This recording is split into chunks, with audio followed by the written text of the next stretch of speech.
to the Lord. Ikaw, Pedro, ang saliga ng aking simbahang banal, na daig ang kamatayan.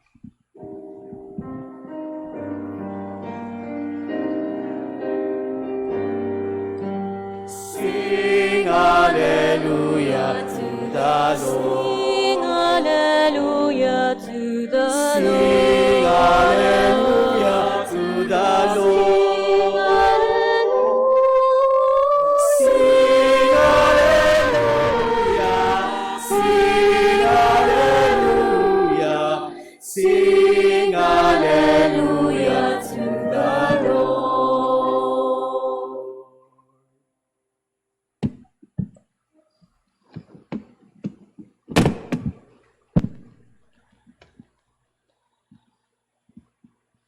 Sumainyo ang Panginoon. At sumainyo rin. Ang mabuting balita ng Panginoon ayon kay San Mateo. Papuri sa iyo, Panginoon.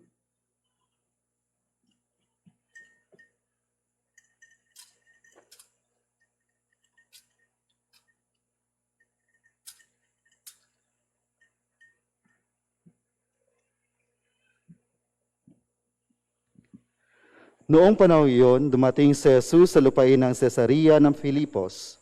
Tinanong niya ang kanyang mga alagad, "Sino raw ang anak ng tao ayon sa mga tao?" At sumagot sila, "Ang sabi po ng ilan ay si Juan Bautista kayo. Sabi naman ng iba, si Elias kayo. At may nagsabi pang si Jeremias kayo o isa sa mga propeta.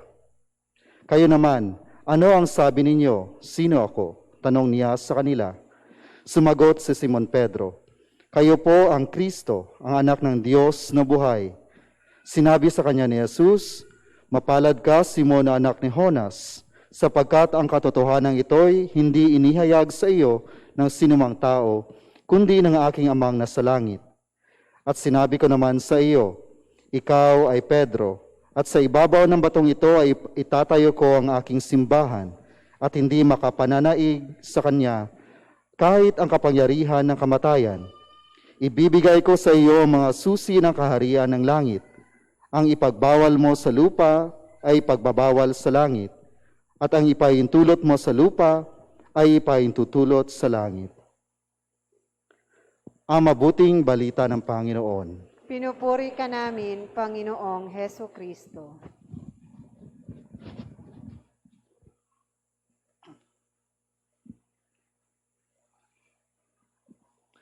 Reverend Father John Castillo, Reverend Fathers, sa mga lahat ng ministries ng parokya na nandito, sa mga hermano at hermana, sa mga consecrated people, mga seminarista ng St. Luigi Orione Seminary, at sa mga minamahal naming mga lay faithful, sa staff ng PAOFI, at sa lahat ng sumabaybay sa atin dito sa Facebook Live.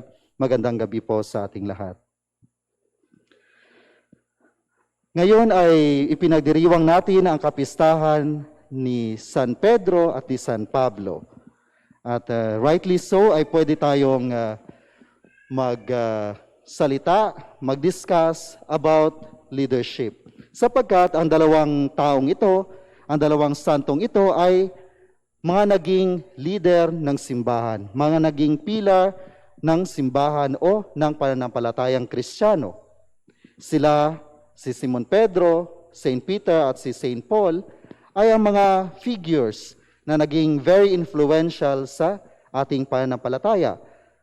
Sila ay may malaking ambag o naitulong sa pagsulong ng kaharian ng Diyos, sa pagpapalaganap ng salita ng Diyos at sa pagpapatuloy ng pananampalatayang Kristiyano Katoliko. Si Pedro ay tinaguriang witness sa mga Jews sa bayang pinili ng Diyos. Samantalang si Pablo ay siya naging witness sa mga hentil, sa mga pagano, upang ipahayag ang mabuting balita sa mga pagano. Ibig sabihin, sa iba pang sulok ng sanlibutan kung saan ang Diyos, ang pananampalatayang Kristiyano ang pananampalataya sa nag-iisang Diyos ay hindi pa naaabot. At napaka-importante ang kanilang role sa simbahan, sa leadership ng simbahan. Bakit kailangan nating magsalita, mag-discuss about leadership? Ano ba ang nakapaloob sa leadership? Pag sinasabi nating leadership, hindi lang ito about political sense na magkakaroon ng leader ang isang bansa, ang isang organisasyon, o ang isang nasyon na mga leader ng mga politiko. Ngunit, pwede ding in a sense na sa ating pananampalataya. Pag sinasabi nating leadership, andoon yung aspect ng service. Ibig sabihin, ang isang leader tulad ni San Pedro at ni San Pablo ay mga naging servants. Servants ng Diyos sa pagpapalaganap ng kaharian ng Diyos, servants ng Diyos sa pagpapalaganap ng mabuting balita ng pananampalatayang Kristiyano-Katoliko. Sa pamamagitan ng kanilang mga salita, sa pamamagitan ng kanilang ginawa nung sila ay nabubuhay pa, sa pamamagitan ng kanilang buhay, testimonya, kung paano ang maging mga tagasunod ni Kristo. Ito ang napaka-importante. Ang pagsisilbi sa Diyos, sa simbahan, at sa pananampalataya sa pamamagitan ng pagsunod sa ating Panginoong Jesucristo. Kung paano namuhay, paano ang mga ginawa, mga salita ng ating Panginoong Jesucristo, sa kanilang pagsisilbi ay ito ang kanilang ipinakita sa sanlibutan. Ipinakita nila ang pagmamahal ng Diyos, ang kapatawaran ng Diyos, ang pagmamahal ng ating Panginoong Jesucristo. At ito ang napaka-meaningful na service sa simbahan. At mayroon silang privilege na ibigay ang kanilang sariling buhay para sa pananampalataya, para sa pagpapalaganap ng kaharian ng Diyos. Ibinigay ni San Pedro at ni San Pablo ang kanilang buhay at mga naging mga martir. Kaya nga sa ating pagdiriwang ngayon, pula ang ating liturgical color sapagkat sa kanilang pagsisilbi sa simbahan, sa pananampalataya sa Diyos, ay kanilang ibinuhos ang kanilang dugo, ibinigay ang kanilang buhay. Sa leadership din ay mayroong aspeto na tinatawag natin na listening, pakikinig. Sa beginning ng Petrine ministry ni ni Pope Benedict XVI, kanyang sinabi, "My real program of governance is not to do my own will, not to pursue my own ideas, but to listen, together with the whole church, to the word and the will of the Lord, to be guided by Him, so that He Himself will lead the church at this hour of our history." Ibig sabihin, ang aspeto ng pakikinig sa leadership, sa pagiging mga tagapangalaga, mga shepherd, ay napaka-importante. Ang isang leader na hindi nakikinig sa kanyang kawan ay isang hindi magiging effective na leader sapagkat hindi niya alam ang hinanaing ng kanyang kawan. Hindi niya alam ang kailangan ng kanyang mga sinusubaybayan. Hindi niya alam ang hinaing, ang sakit o ang kasiyahan ng kanyang nasasakupan. Kaya ang isang leader ay dapat makinig.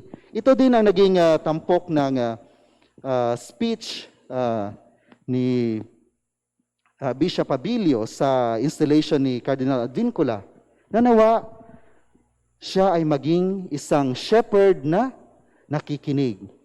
At ito ay napaka-importante. Kaya pagkasabi ni Pope Benedict XVI sa kanyang sa beginning na kanyang pagiging Santo Papa, na nawa siya ay isang Santo Papa, isang shepherd na nakikinig sa mga hinanaing ng kanyang kawan, ay napaka-importante. At makikita din natin ito sa aspeto ng mga apostol, sa buhay ng mga apostol, sa buhay ng mga santo, kung paano sila nakinig, unang-una sa misyon na binigay ng Diyos sa kanila. Pangalawa, sa hinanaing, sa pangangailangan, sa mga sinasabi ng kanilang nasasakupan, ng mga simpleng tao na kanilang nakakasalamuha. At sa ating panalangin ngayon, sa kapistahan ni San Pedro at ni San Pablo, ipanalangin natin ang unang-unang Santo Papa, Pope Francis, na nawa siya ay maging isang shepherd natin, tagagabay natin, Santo Papa, ating ilaw sa ating dinaraanan, na maging isang Santo Papang nakikinig. Unang-una, sa misyon na binigay ng Diyos sa Kanya, pakikinig sa mga pinakinggan na ng mga nauna sa Kanya. Ibig sabihin, sa mga sound doctrines natin, mga doktrina ng simbahan. At pangatlo, sa hinanaing ng mga Kanyang nasasakupan ngayon. Ibig sabihin, sa present time, tayong mga nasasakupan niya, mga Kristiyano Katoliko. Ito ay napaka-importante. Dapat natin ipanalangin ang Santo Papa na siyang gumagabay sa simbahan, na siyang point of reference, point of unity ng ating pananampalataya, ng ating doktrina, ng ating cult, at ng ating governance.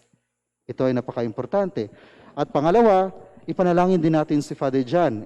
Siya ang ating kura paroko dito sa parokya. In a sense, siya ang shepherd ng ating parokya. Delegated ng shepherd ng diocese, ng bishop, na mangalaga sa kanyang nasasakupan dito sa parokya.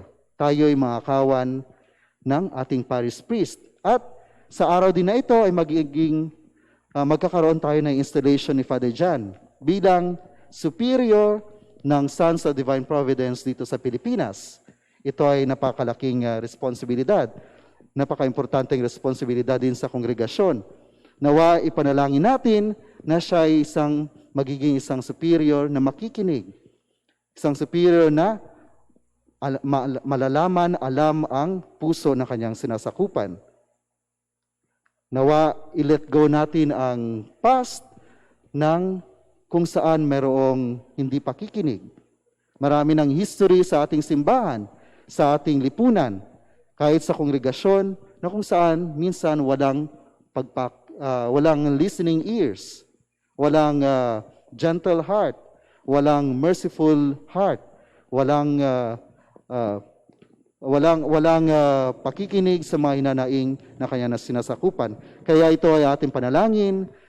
Take advantage natin ang selebrasyon ng kapistahan ni St. Paul at ni St. Peter sa pagpanalangin sa mga ating mga lideres. Una-una sa ating Santo Papa at sa ating mga politiko, sa ating obispo dito sa diocese at sa ating kura paroko si Father John. Nawa ang lahat ng kailang pagsusumikap upang tayo gabayan ay naaayon sa plano ng Diyos at naaayon sa plano ng kaligtasan ng Diyos sa sanlibutan. Lahat tayo ay mayroong role na pagiging leader. In a way, ang mga nanay at tatay ay naging leader din sa pamilya. In a way, lahat tayo ay mga leader sa ating mga maliliit na bagay. Nawa sa inyong pagiging leader, maging sa inyong opisina, sa inyong bahay, kung saan kayo matatagpuan sa lipunan, ay magkaroon din kayo ng pusong mapagmahal, may takot sa Diyos, maawain at nakikinig na puso.